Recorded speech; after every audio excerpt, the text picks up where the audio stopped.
Friends, आज हम लोग बात करने वाले हैं इंटरनेशनल ऑर्गेनाइजेशन के बारे में। इंटरनेशनल ऑर्गेनाइजेशन क्या होता है कि बहुत सारे जो देश मिलकर किसी उद्देश्य को पूरा करने के लिए कोई एक इंटरनेशनल लेवल पे संगठन या आप बोल सकते हो कि कमिटी बनाते हैं, उसी को हम लोग इंटरनेशनल ऑर्गेनाइजेशन कहते हैं। तो इसका आज हम हेडक्वार्टर को फोकस करके और इस पर हम वीडियो बना रहे हैं। आगे इसका डिटेल से वीडियो भी बनाएंगे कि इस सब का आखिर काम क्या है और कब ये फॉर्म हुआ था। लेकिन आज का हमारा मेन जो एम है वो सिर्फ हेडक्वार्टर को लेकर है, जिसको हम ट्रिक के मदद से देखेंगे और आपको याद करवाने का मेरा जिम्मा है। तो देखिए, आपने बहुत बार जेनेवा वर्ड सुना होगा, अगर आपने पहले पढ़ रखा है। नहीं पढ़ रखा तो याद रखें कि जेनेवा को आप जेनेवा नहीं जन्नत पढ़ेंगे। तो जेनेवा जो है वो ऑस्ट्रिया का एक सिटी है। तो इसमें बहुत सारे इंटरनेशनल ऑर्गेनाइजेशन का हेडक्वार्टर है। तो जेनेवा को हमको क्या पढ़ना है? जन्नत। अब जन्नत में सबका हेल्थ बहुत अच्छा होगा, तो WHO जो है वो जेनेवा में है। लेबर बहुत खुश होगा, तो ILO जो है वो जेनेवा में है। WEF यानी कि वर्ल्ड इकोनॉमिक फोरम, तो जो अब इसको हिंदी में क्या बोलते हैं, विश्व आर्थिक मंच। तो मंच वगैरह लगता है जन्नत में, एकदम बढ़िया से प्रदर्शनी वगैरह होता है। फिर ICRC क्या है? International committee on red cross. इसका क्या काम है? तो ये ह्यूमैनिटेरियन ग्राउंड पे ये देख रेख करता है। फिर ISO, तो ISO भी है। फिर आपका WTO यानी कि वर्ल्ड ट्रेड ऑर्गेनाइजेशन। इसके बाद WMO यानी कि मौसम से रिलेटेड WMO है। फिर WIPO जो कि वर्ल्ड ट्रेड ऑर्गेनाइजेशन के अंतर्गत ही काम करता है। तो ये सब आप देख रहे होंगे कि मौसम एकदम अच्छा होगा, ट्रेड एकदम अच्छा होगा जन्नत में। मतलब ये सब खुशहाली, मतलब जो चीज़ से आपको सुख सुविधा का चीज़ जो है वो आपको जेनेवा में मिलेगा, ठीक है। फिर इसके बाद UNCTAD यानी United nation conference on trade and development. तो डेवलपमेंट वगैरह कहाँ पे होगा? जन्नत में होगा। तो इस तरह से आप बना करके इसको याद रख सकते हैं। आपको शायद ISO का मतलब मैंने नहीं बताया। तो ISO मतलब इंटरनेशनल स्टैंडर्डाइजेशन ऑर्गेनाइजेशन करके इसको बोला जाता है। तो जेनेवा कंप्लीट हो गया। अब हम आते हैं वाशिंगटन DC में। तो आपको याद रखना है कि जो वाशिंगटन DC है वो किसका कैपिटल है? तो अमेरिका का कैपिटल है। और सबसे ज़्यादा, मतलब अगर देखा जाए तो इकोनॉमिकली कौन सबसे ज़्यादा मजबूत है? तो वो अमेरिका है। तो इसीलिए जो IMF है और वर्ल्ड बैंक है, उसका जो हेडक्वार्टर है वो वाशिंगटन DC है। वर्ल्ड बैंक जो है वो बेसिकली डेवलपमेंट के लिए किसी भी देश को लोन देता है, और IMF जो है वो अगर किसी देश का इकोनॉमिक कंडीशन बहुत ख़राब हो जाता है तो उस कंडीशन में IMF लोन देता है। इसलिए IMF को वेंटिलेटर भी कहते हैं, इकोनॉमिक वेंटिलेटर, ठीक है। फिर इसके बाद न्यूयॉर्क भी जो है वो बहुत ही इम्पोर्टेंट सिटी है अमेरिका का। तो इसमें भी 3 ऑर्गेनाइजेशन जो है वो बहुत ही ज़्यादा इम्पोर्टेंट है। सबसे पहले तो UNO, जिसको शॉर्ट में UN भी बोल देते हैं, संयुक्त राष्ट्र संघ। 1945 में इसका फॉर्मेशन हुआ था। इसके बाद यूनिसेफ करके भी एक जो ऑर्गेनाइजेशन है, उसका भी जो मुख्यालय है वो कहाँ है? न्यूयॉर्क है। फिर UNFPA जो है उसका भी मुख्यालय कहाँ पे है? तो न्यूयॉर्क में है। तो आपको याद रखना है कि U से रिलेटेड यानी UN का जो भी आप चीज़ देखोगे, चाहे वो UNEP ही क्यों ना हो, यूनाइटेड नेशन एनवायरमेंटल प्रोग्राम, वो सब का जो हेडक्वार्टर है वो न्यूयॉर्क में है, ठीक है। यहाँ तक आपको हमको लग रहा है समझ में आ गया होगा।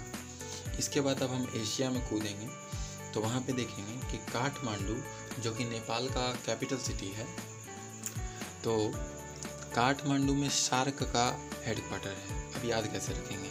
जो सार्क है वो काट लेता है, थोड़ा सा है कि नहीं? सार्क तो आप जान रहे होगे ना, सार्क जो कि समुद्र में रहता है वो काट लेता है। तो सार्क का कैपिटल कहाँ है? काठमांडू।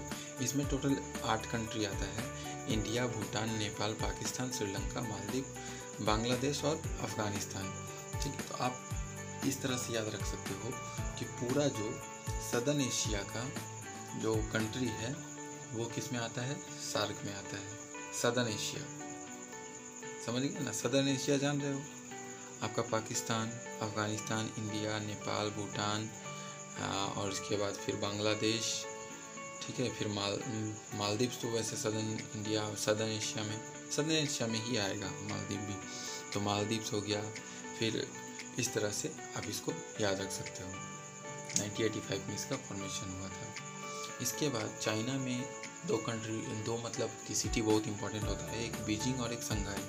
तो बीजिंग में जो है वो एशियन इंफ्रास्ट्रक्चरल इन्वेस्टमेंट बैंक का हेडक्वार्टर है और न्यू डेवलपमेंट बैंक का हेडक्वार्टर शंघाई में है।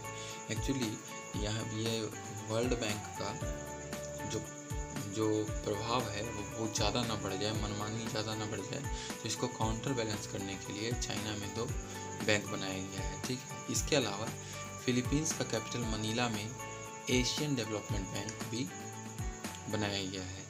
तो आई होप आपको ये समझ में आ गया होगा।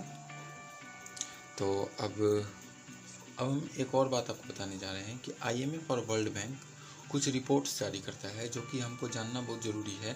हालांकि इसको हम डिटेल वीडियो में बनाएंगे, लेकिन यहाँ पे हम आपको थोड़ा सा शॉर्ट में बता देते हैं। तो वर्ल्ड इकोनॉमिक आउटलुक जो है वो IMF जारी करता है और world financial stability report IMF जारी करता है, ठीक है। इसके अलावा वर्ल्ड बैंक जो है ईज़ ऑफ डूइंग बिजनेस करके एक रिपोर्ट जारी करता है, वर्ल्ड डेवलपमेंट रिपोर्ट जारी करता है। इसके अलावा कमोडिटी मार्केट आउटलुक जारी करता है, फाइनेंशियल डेवलपमेंट रिपोर्ट जारी करता है। तो इस पेज का तो काम हो गया। अब अगला पेज पे आते हैं। इस पेज को हम थोड़ा रख देते हैं साइड में। तो अगले पेज में हम देखेंगे कि ढाका जो है वो आपका बांग्लादेश का कैपिटल है और ढाका में बिमस्टेक का हेडक्वार्टर है। तो बिमस्टेक को याद रखने का ट्रिक क्या है कि सबसे पहले तो आप ये EC का मतलब जान लो क्या होता है कि EC का मतलब होता है इकोनॉमिक कॉरपोरेशन, यानी इकोनॉमिक का मामला में ये लोग कॉरपोरेशन करके चलाता है, समझ रहे हो। तो अब देखो B से 2 चीज़ होती हैं, एक बांग्लादेश भी आता है इसमें, कहा गया बांग्लादेश, और एक भूटान, ठीक है। I से इंडिया, M से म्यांमार आता है, S से श्रीलंका, T से थाईलैंड आता है। तो इस तरह से हम भी मिस्टेक का याद कर सकते हैं, यानी कि अगर EC को हटा दें, इकोनॉमिक कॉरपोरेशन को हटा दें, तो ये जितना मतलब इसमें स्पेलिंग जो दिया गया है वही इसका हो जाता है। आई होप आपको ये क्लियर हो गया होगा। फिर एक आसियान करके ऑर्गेनाइजेशन है जिसका कैपिटल जो है इंडोनेशिया का कैपिटल, आसियान का जो हेडक्वार्टर है वो इंडोनेशिया का कैपिटल जकार्ता में है। आसियान का फुल फॉर्म होता है association for south east Asian nation. तो इसका कौन कौन सा मेंबर कंट्री है, तो इसका मेंबर कंट्री याद रखने का आपको एक ट्रिक है कि आप साउथ ईस्ट एशियन कंट्री के बारे में आपको पता होना चाहिए। तो साउथ ईस्ट एशियन कंट्री कौन कौन सा है, म्यांमार है, थाईलैंड है, मलेशिया है, सिंगापुर है, कंबोडिया है, वियतनाम है, लाओस है, सिंगापुर है, आपका इंडोनेशिया है। तो इस तरह से आसियान भी आप याद रख सकते हो। अब देखते हैं लंदन में जो है, दिख नहीं रहा आपको, थोड़ा सा इसको हम पीछे करेंगे। लंदन में जो है एमनेस्टी इंटरनेशनल करके एक ऑर्गेनाइजेशन है जो ह्यूमन राइट के मामले में देखता है। पीछे हम और एक ह्यूमन राइट से रिलेटेड देखे थे जो कि वियना में था, आपका कौन सा बोल सकते हैं इसको, रेड क्रॉस ऑर्गेनाइजेशन, ठीक है। अब जो है बर्लिन में ट्रांसपेरेंसी इंटरनेशनल है जो कि भ्रष्टाचार के बारे में देखता है। भ्रष्टाचार के मामले में इंडिया 85 रैंक पे है। रोम में फूड एंड एग्रीकल्चर ऑर्गेनाइजेशन है। पेरिस में OECD और organization for economic corporation and development, इस तरह से। इसके अलावा जो ब्रसेल्स का कैपिटल है, बेल्जियम का कैपिटल है ब्रसेल्स, इसमें आपका NATO North Atlantic treaty organization और यूरोपियन यूनियन का हेडक्वार्टर है। लास्टली वियना के बारे में हम लोग देख लेंगे।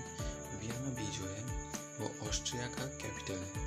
इसमें 2 ऑर्गेनाइजेशन आपको याद रखना है। आपको याद रखना है कि वियना मतलब विनाश। वियना को हम विनाश से लिंक करके देखेंगे। तो विनाश किससे किससे हो सकता है? एक तो एटम बम से होता है और एक आपका पेट्रोल या ऑयल से। ठीक है, तो यहाँ पे देख सकते हैं। तो ऑयल से रिलेटेड ओपेक है, oil and petroleum export corporation. इसके अलावा इंटरनेशनल एटॉमिक एनर्जी एसोसिएशन। तो आई होप आपको सारा वीडियो पसंद आया होगा और आपको याद हो जाएगा। अगर आप कॉन्सेप्ट लगा के याद करोगे तो याद हो जाएगा, वरना इसको रट्टा मारते मारते आपका 3 जन्म बीत जाएगा लेकिन याद नहीं होगा। तो आज के लिए हम आपसे विदा लेना चाहेंगे। वीडियो अगर देखने के लिए धन्यवाद।